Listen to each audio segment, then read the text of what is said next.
I had talked about discovery of cathode rays.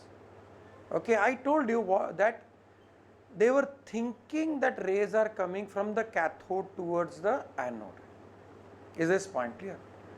And they thought that since anode is positive, this ray should be negative. We then came to the conclusion. Thomson gave the clarification that nothing like that is happening. What was actually happening was that at that low pressure and that high potential difference, what was happening was hydrogen molecule was dissociating to hydrogen atom, and then hydrogen atom was forming H plus ion with a loss of electron. Where I told you, even though we apply a very low pressure, some residual gas still remains. It is clear. Now what happened was, after they discovered electrons, what happened? Eugene Goldstein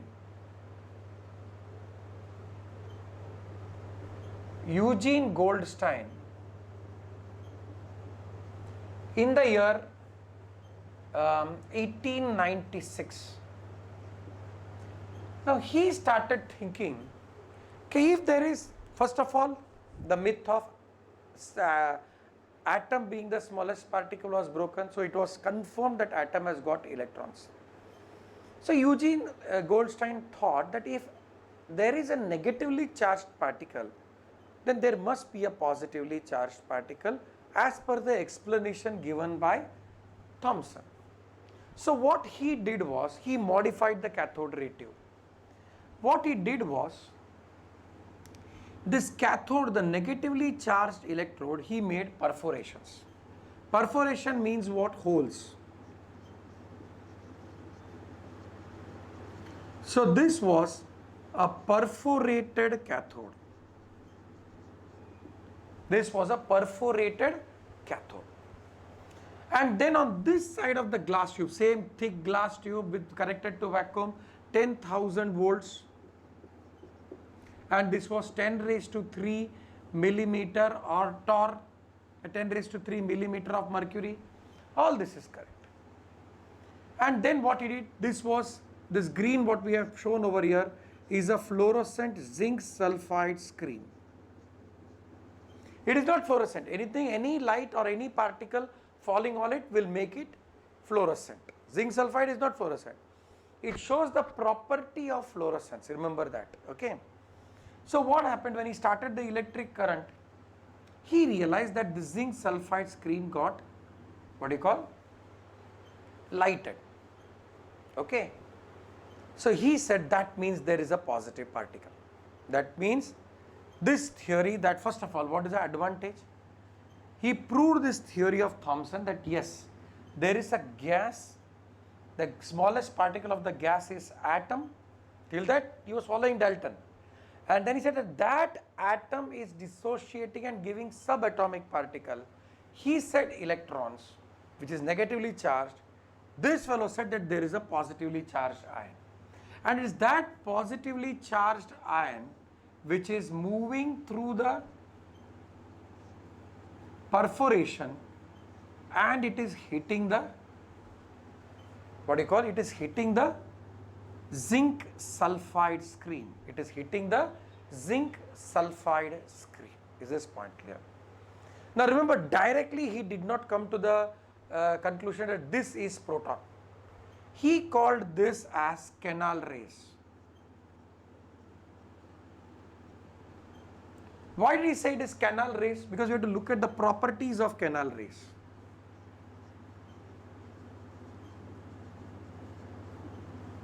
How they were different from cathode rays, which was called as electron. Properties of canal rays.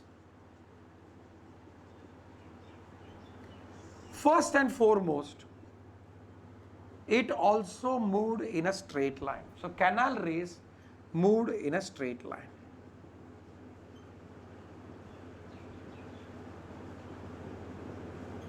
That was the first observation.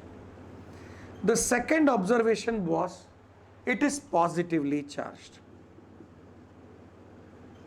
It is positively charged.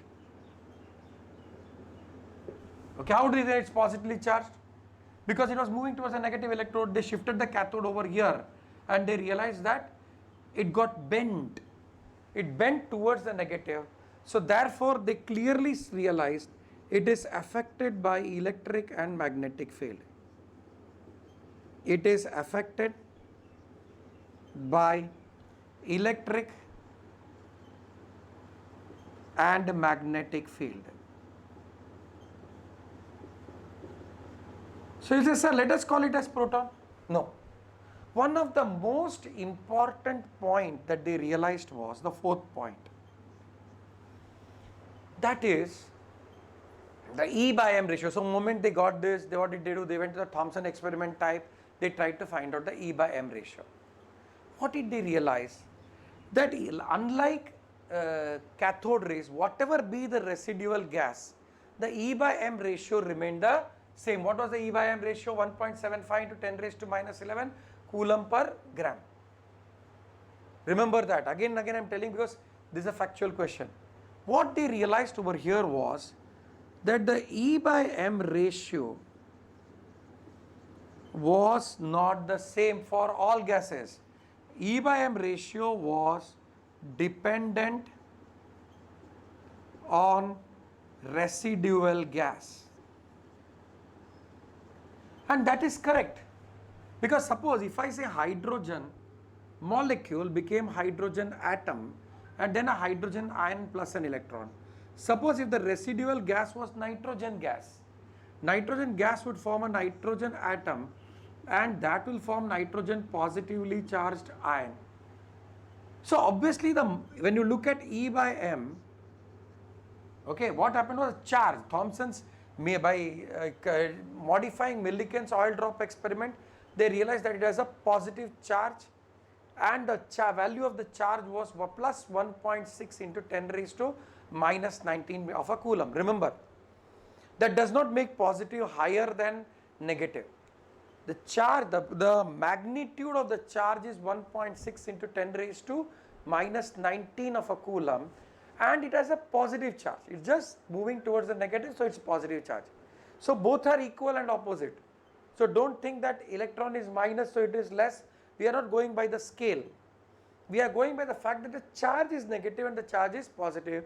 The magnitude being same, 1.6 into 10 raised to minus 19 of a coulomb plus 1.6 into 10 raised to minus 19 of a coulomb. Now what happened was, listen carefully, E by M. Now here the problem happened was that obviously the E by M of H plus ion will not be the same as E by M of N plus ion, because here the mass is more. So every time the E by M value was changing, E by M was changing. So what did they realize? That E by M value, so the fifth point that they realized was the charge to mass ratio. What is charge to mass ratio? It is specific charge. I told you word specific means 1 when you are dividing by 1, unit mass. So the specific charge or the E by M ratio of hydrogen was maximum, obviously, because if the mass is less, E by M ratio will be more, and that particle was then called as proton. So H plus ion, which was coming out of the dissociation of hydrogen atom, because of hydrogen atom, which has the highest E by M ratio, they called this now as proton. And it was written like this. I'll describe this for you afterwards. So it was called as proton. So this is how canal rays came to be called as proton. So specific canal rays originating from the dissociation of hydrogen gas and hydrogen molecule breaking down to hydrogen atom and then forming H plus ion, this specific case it was called as proton. And what did they realize moment they did? So again, charge was what? So E upon E by M, So E upon E by M, charge was 1.6 into 10 raised to, 1.6 into 10 raised to minus 19 of a coulomb. So E by m ratio of height proton was found out, and this gave rise to, that will be m, mass of proton, that was 9.1 into 10 raised to minus 27 of a gram. So I expect you to remember the mass of electron. Mass of electron was how much? 9.1 into 10 raised to minus 31 of a gram. Definitely proton was higher, more heavy than what you call electron. It was, so from the entrance exam point of view, remember, a proton, mass of proton is 1870 times heavier than an electron. Somehow these values are factual, you have to know from the entrance exam point of view. So we continuing from last time, what did I tell you? You should know the E by m ratio of what you call electron. Okay, how much was the E by m of electron? 1.75 into 10 raised to minus 11 coulomb per gram. Then you are supposed to remember the charge of an electron and charge of a proton, both is same. The magnitude is 1.6 into 10 raised to minus 19 of a coulomb. For an electron it will be minus 1.6, for a proton it will be plus 1.6. Then E by m ratio ho gaya. Then mass of electron is 9.1 into 10 raised to minus 31. Mass of proton is 9.1 into 10 raised to minus 38 of a 27 of a gram, and then 31 of a kg, minus 31 of a kg. 1870 times heavier than an electron. So this is how proton was discovered.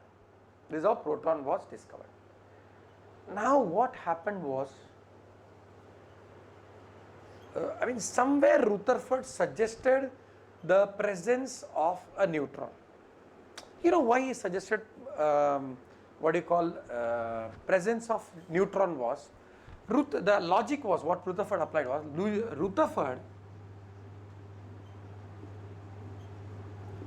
Rutherford was trying to calculate the mass of an atom.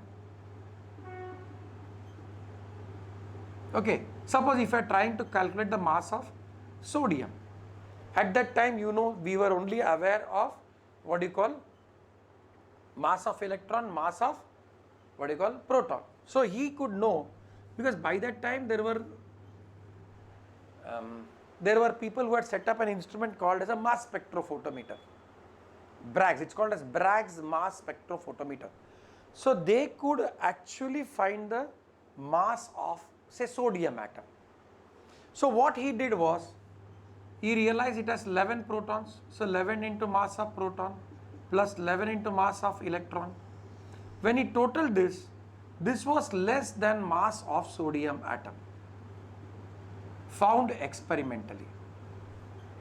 So this was the dilemma. So he said that there must, he predicted, I don't say said, he predicted that there must be a neutral particle which is nearly having the mass of a proton, and that is what he said. I mean, nobody could hear. So this was Goldstein in when, which year I told you? Goldstein was 1896. Where is 1896? But the technology was not so what you call advanced at that time to discover neutron. So normally, why? Because neutron was neutral in nature. It was not getting, if at all it was present. It was present, we know afterwards, but if at all it is present, the point here is that it was neutral, it was not getting affected by electric and magnetic field, because that is, electricity was something which they were aware of. Somehow they were able to pull, push and find out the charge and separate and all that. Since neutrons were not affected by electric and magnetic field, this problem arose that you could not explain the presence of neutron. You could theoretically predict the presence of neutron, but physically you could not explain the presence of neutron. Now in the meanwhile, what happened? You know, there was this scientist, I'll rub this off. there was this, there has to be neutron. He was not wrong. See, people were believing what he said, first of all, because he had what you call made a mark, and second thing is his theory was correct, that it was not adding up to the mass of an atom, which was found experimentally. Now, in the meanwhile, what happened? We had this scientist by the name Henry Becquerel.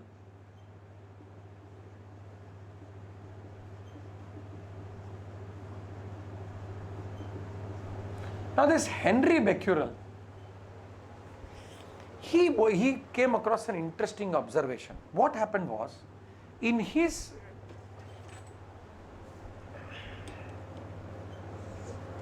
in his drawer, basically what was Henry Becquerel doing? Henry Becquerel, it is an accidental discovery. There are many accidental discoveries. Penicillin is one of them.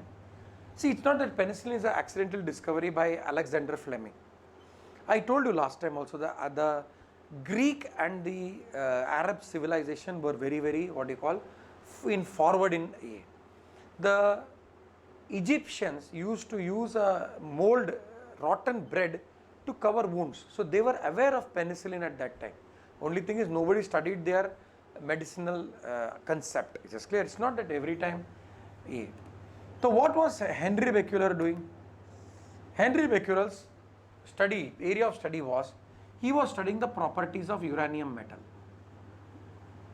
Properties of not even uranium metal, he had no uranium metal then. He was studying properties of uranium salt.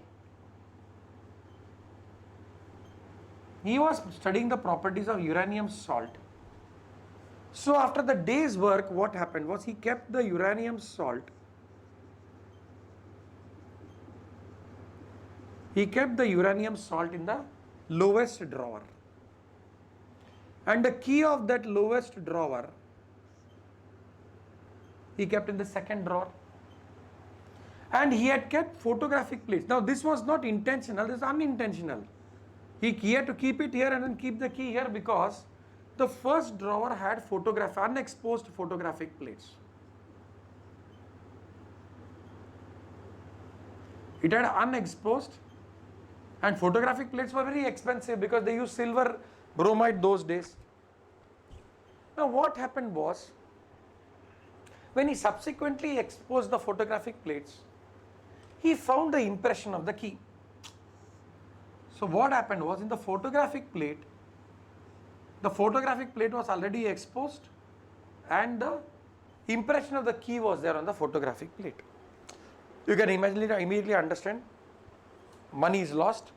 What is the reason? So what he thought was that this photographic plate, the box in which it was kept was getting exposed to light, so he covered it with, put it in an aluminium box. Second step. But then again he found that the photographic plate was getting exposed with the impression of the, what you call, key. Then he realized, so he must have tried all variations. He must have kept black paper, aluminium, then lead also he kept. So he realized that with lead it was not getting exposed. So he realized that some kind of invisible rays. So he said some kind of invisible rays. Why it is invisible? Because usko dikhai, he couldn't see na. If he had been able to see, then I said visible rays are coming out. So since he could not see rays coming out, he said some invisible rays are being emitted. Some invisible rays are being emitted by what? They are being emitted by uranium. And he further went and said that the properties of this invisible ray is, it is able to pass through wood, aluminium and expose photographic plate. He said it is capable of passing through wood, aluminium plate and exposed photographic plate. So he called this as Becquerel rays. And he announced it to the world that this is what I have observed. So immediately people started what you call doing tremendous research on this. Is clear? And everybody found he's right. But then later on they realized that This is happening because the nucleus of uranium is disintegrating. Uranium 238 92. 92 is the atomic number, 238 is the atomic. It is unstable, it is disintegrating. It is disintegrating, and then they try to study the properties of this rays. They realize that invisible rays are made up of three components. One is called as alpha particle. One is called as alpha particle. They realize alpha particle is nothing but dye-positive helium nucleus. Alpha ray is dye-positive.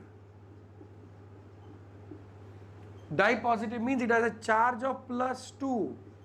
Dye-positive helium nucleus.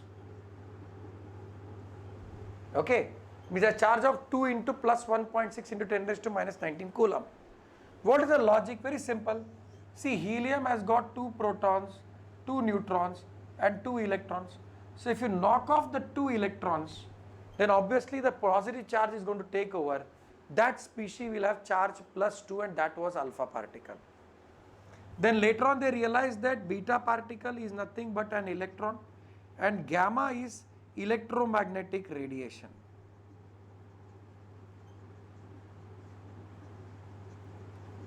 So this was separate research going on, and this phenomena was not called, it was called radioactivity.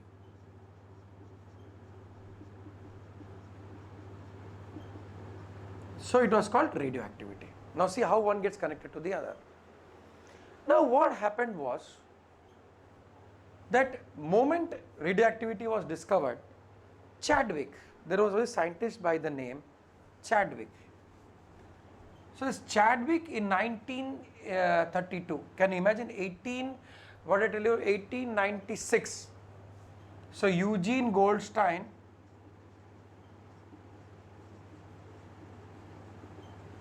in 1896 proposed proton. Now this fellow Chadwick, 1932, he was going to discover neutron. Can you imagine the number of years that has gone by? Decades went by. So that's why there is an entrance exam question. Neutrons could not, it took a long time to discover neutron because it was not affected by electric and magnetic field. That is the problem. Is this clear? How was it then discovered? See what happened, Chadwick did a very interesting experiment. He took a thick glass tube. Okay. He kept element boron.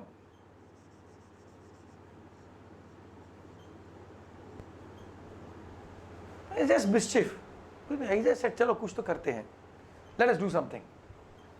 So what did he do? He bombarded this with alpha particles.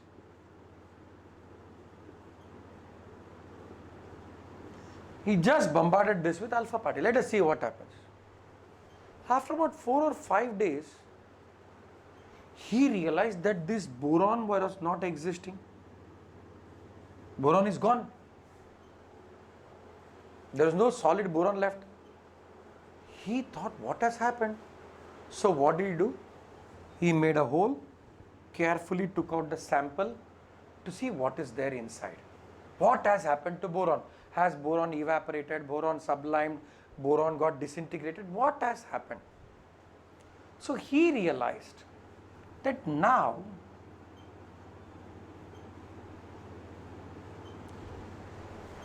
nitrogen gas had taken over completely.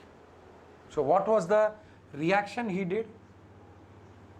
He took boron, lithium 3, beryllium 4, boron 5, and this is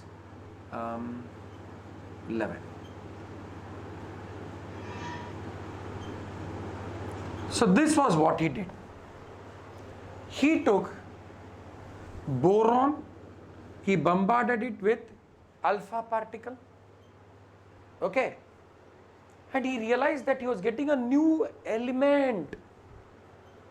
Boron became nitrogen, and he also detected the presence of one more particle which we are writing as neutron, which he realized was resembling the properties of neutron as predicted by Rutherford. Now, what kind of a reaction is this? This is not a chemical change. What kind of a reaction is this? This was a nuclear change. This was a very important, what you call, landmark. Why am I saying it's nuclear change? Because boron got converted into a new element. This was a wonder at those days, because these alchemists from those days were trying to do that. What were they trying to do? They were trying to convert lead, useless metal, into gold so that they will become insta-rich. Even today people are like that, Maybe insta-rich is not by using what you call alchemist method, but somebody wants to go into share market, become kings, crypto coins, I don't know what all they are trying, So everybody wants to become insta-rich. Even that alchemist mentality is still there. Something will come out of that, like what came out of alchemist. And here what happened was, this was the thought of alchemist, converting one element into another. And Chadwick achieved that. Chadwick achieved converting boron into nitrogen. Boron into nitrogen. He realized the nucleus changed. So this is called, this reaction, this nuclear change was called as artificial transmutation.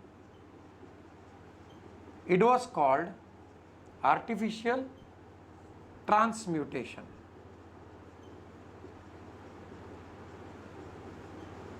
What do you mean by the word artificial transmutation?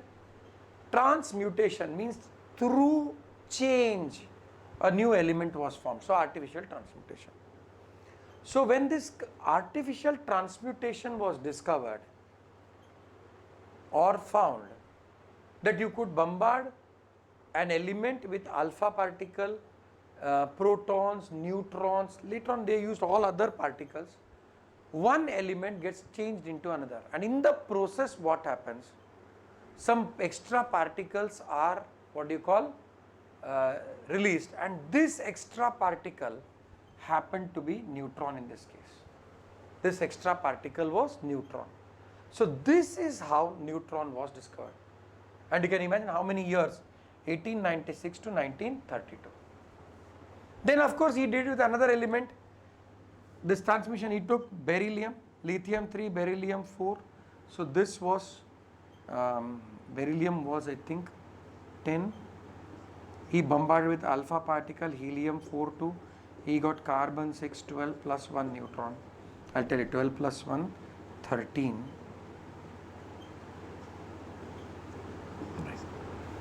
Now what is important in this nuclear change is, remember one thing, it should be totally balanced. You could have seen, I made a correction immediately. See, mass of the reactants here, 11 plus 4, 14, plus 1, 15. So this is 15, this also should be 15. 5 plus 2, 7, this also should be 7. 9 plus 4 is 13, 1 is 13, 4 plus 2 is 6. So in a nuclear change, the atomic mass and the atomic number of both reactants and the product should be equal, Is this point clear? So this was how, what do you call, neutron was discovered by Chadwick. He did 2 experiments, beryllium and boron. So what happens is now, why I gave you this example and told you that it should be balanced is because they might just skip this. And they will ask you, so this is called as projectile. So what was used to bombard is called as projectile.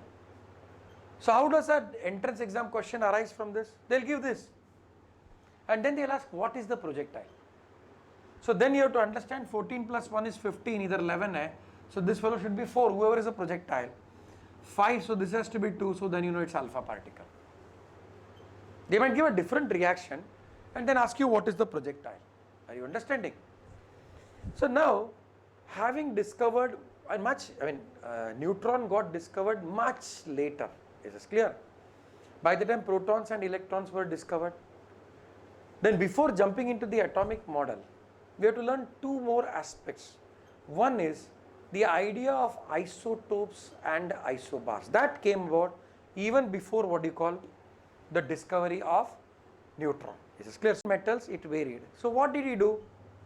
He just plotted a graph of square root of frequency versus first the atomic mass or atomic weight.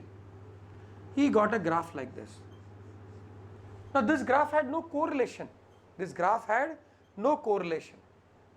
But what happened was, when he drew a graph of square root of frequency of the X-ray versus atomic number,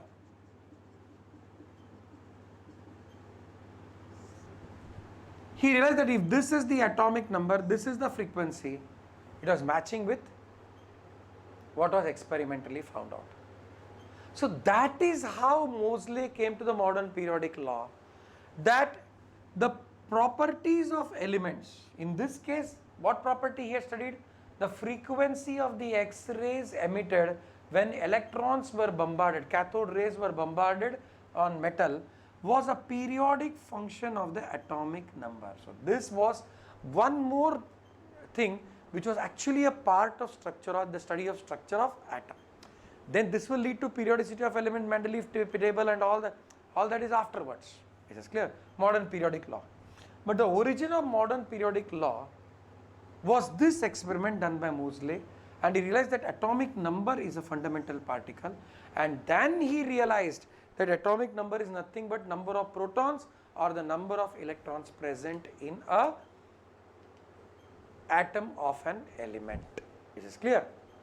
Now comes the story that we knew the presence of what do you call electron and proton. I told you, decades later neutron came in. But then one of the problems that what do you call haunted the scientist was, how are these? They are called as subatomic particles. So what happens is, protons, neutron, now we know neutron, electron, mesons, okay, these were called as, pions is also there. This was discovered much later. So these particles which were coming out of the atom, these were called as subatomic particles. See, simple logic. Our body is made up of organs, kidney, liver, brain, God knows, intestine, stomach. So obviously we will be interested to know where is the kidney, where is the heart, where is the liver. Exactly same logic they tried to apply. Okay. Because at that time they were aware of only two subatomic particles, which was that proton and electron. Neutrons came much later. But still the scientists wanted to know how are they placed in the atom. They accepted Dalton is wrong. Atom is not the smallest particle. It is clear. Then it is divisible. It has got two subatomic particles, proton and electron. Now they wanted to what do you call understand how these subatomic particles are placed in an atom.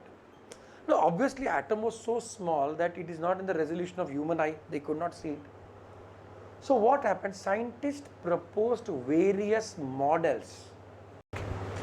Now see, I was talking about, this is a board question which they will ask, not board means the college exam, isotope and isobar. I told you before the definition, we will just talk about with the example. So 1733, 1737, and this is argon, potassium, calcium. Now I know in your 10th standard they have taught you what is isotope. They have said atoms having same atomic number but different mass number. Now from 10th you have come to 11th, so the level has to be a little higher and the definition has to be more accurate. So the correct definition of isotope will be, they are different atoms. They are different atoms of the same element. They are different atoms of the same element. Understand that. The element is chlorine. But chlorine 1733 is not the same as chlorine 1737. They are different atoms but of the same element. That's how you define. So this word may be not taught in 10th standard. This is very important because that brings more clarity into what we are talking. So they are different atoms of the same element having same atomic number but different mass number. So let me explain. See, by the time what happened, they decided on nomenclature, how to represent an atom. They realized that with discovery of neutrons and all that, they realized that the mass of a proton, this is called as A, given the symbol A. So A is what? It is mass of proton plus mass of neutron. And then Z, what is Z? Z is atomic number. And what is atomic number? It is equal to number of number of protons or number of electrons. It is equal to number of protons or equal to number of electrons. So how do we represent an atom? This is the way we represent. So your superscript, this is called as superscript. So those who are using computer will know superscript, Control Alt plus. So the superscript is on the top, Control Shift plus. So this superscript at the top, and this will be subscript. So your mass number is superscript is the mass number, and subscript here is your atomic number. This is how we represent an atom. That's how I represented it like this. Is this point clear? So this is the atomic number, this is the mass number. This is the atomic number, this is the mass number. So now the definition becomes more clear. Different atoms of the same element having same atomic number but different mass number. What can you say about isobars? Argon is very different from potassium, is very different from calcium. Argon is inert gas, potassium is alkali metal, calcium is alkaline earth metal. So now how will you define an isobar? You will say that they are different atoms. They are different atoms of different elements.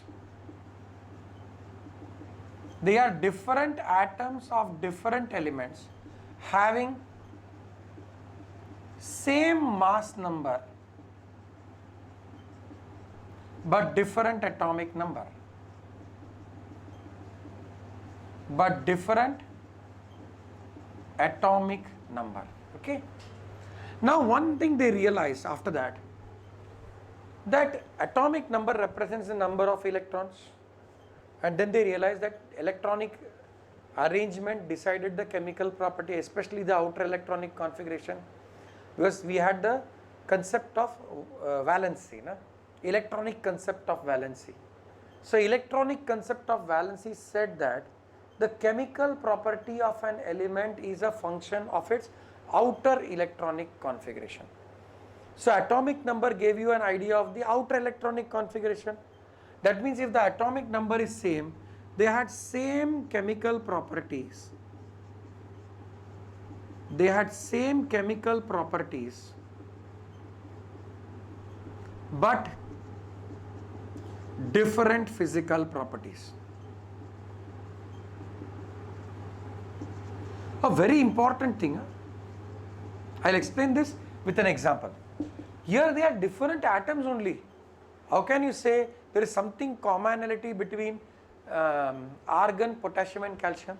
So here we say that they have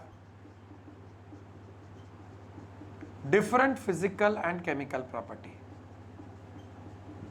They have different physical and chemical property. They have different physical and chemical property. Now this is very important. Fourth one, they occupy the same position in periodic table, because in the periodic table, what happened? They occupy the same position in periodic table. Whereas what happens is, they occupy different position. This will be the group 18, this will be group 1, this will be group 2 in the modern periodic table. So they occupy different positions in periodic table.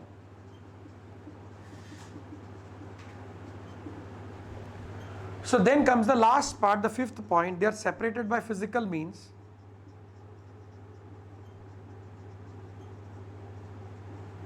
They are separated by physical methods.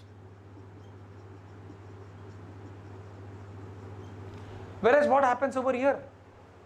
If their physical and chemical properties are going to be different, they can be separated by either physical method or chemical method. They can be separated either by physical or chemical method.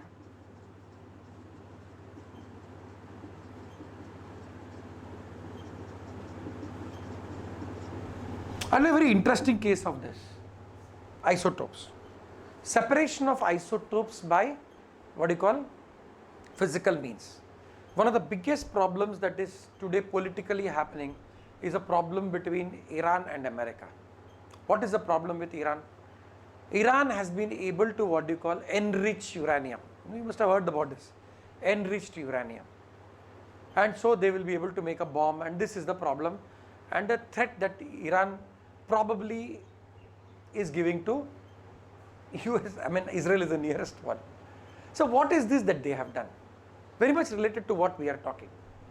See, natural uranium has got this isotope, uranium-238-92. We'll spend a minute to understand, because in another chapter called nuclear chemistry, we need to know this. So let's start understanding. It also, this is about nearly 95%. It has another isotope, 235-92. So this is 95% and this is 99.5%. Let me be more clear. And this is 0.5%. But what happens is that this uranium U-235 is fissile. That means if you bombard with a neutron, it will split, chain reaction will take place, and then that will explode, and that is a what do you call bomb.